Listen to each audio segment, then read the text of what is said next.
Welcome back, everybody. So in this episode, we are going to make some spicy garlic shrimp noodles. So the whole thing starts off with the sauce, which is soy sauce, rice vinegar, some gochujang, some garlic, brown sugar, and a little bit of onion. Green onion to be exact. So we're going to start by cutting up some garlic. So you want this kind of big. And you can see here I used probably about 8 to 10 cloves. So we need a spoon. For size comparison, not the little sucker. This guy right here, the big one. And it starts off with some gochujang. So if you don't know what gochujang is, it is a fermented bean paste. And mine is super spicy. You can find this in pretty much most grocery stores these days, but it comes in a variety of different forms. Some of it's in a tube, some of it's in a container like mine. It's very sticky.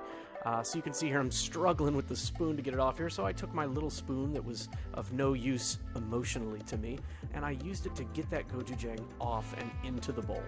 So next, from here, we're going to add some soy sauce.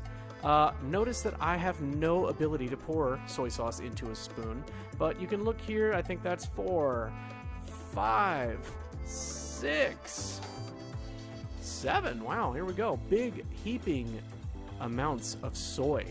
So about 7 tablespoons there for good measure, right? Next up is the rice vinegar. So for here, we are going to pour in 4 tablespoons of rice vinegar. And that is just going to add some acid to this dish. So rice vinegar is not anywhere near as potent as just regular old distilled vinegar. It's a little bit more subdued, but it definitely does add some acid. So we've got a lot of heat here. We've got salt from our soy sauce. We've got acid from our rice vinegar. So the next thing that we are going to want to do to this is add in some sweet.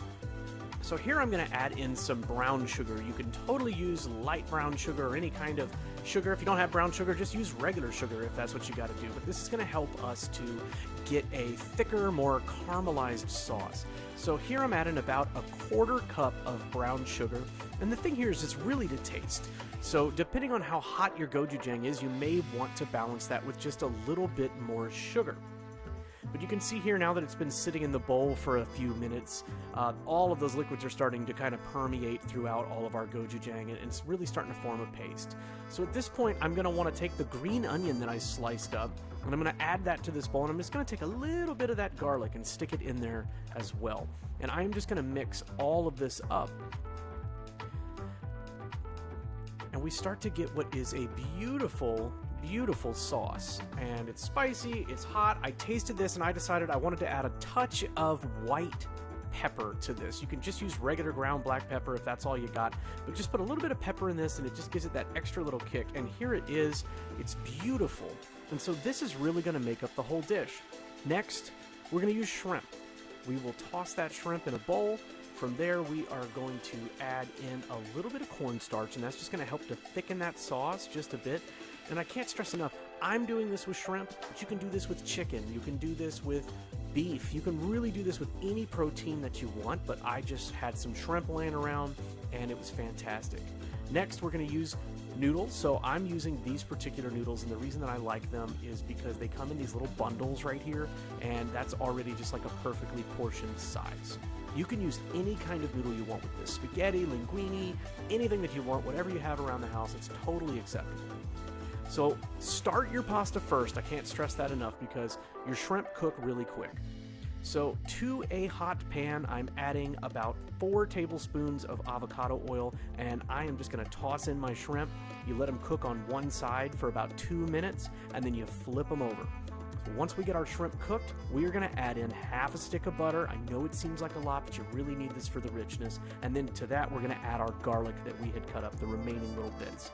You are going to let that butter melt and let that garlic stir up, and that is going to start getting in there. And then guess what? We pour all of that sauce all over the shrimp. And once we do that, we're going to give it a good stir, and it's just going to start turning everything just that beautiful dark red. And as that cooks, that cornstarch from the shrimp is really going to help to thicken up that sauce, as well as the brown sugar starts to caramelize, and so we just get this beautiful thing. And now, at this point, we're just going to add in our pasta. So you want to time this to where your pasta is going to be done about the time you add the sauce and cook it for a couple of minutes. And then we just start tossing the pasta in there. So here, as an option, I decided to add some jalapeno and just some more green onion, just for an additional flavor. You do not have to add the jalapeno, but remember, it's a spicy dish. You definitely want this, and believe me, this is gonna bring the heat. But it's so good, and you can tone this down by putting less gochujang, or don't add the jalapeno. So really, you can make this to your specifications of how spicy you want it. But here you go, folks. Here is a spicy garlic shrimp noodle. This took a total of about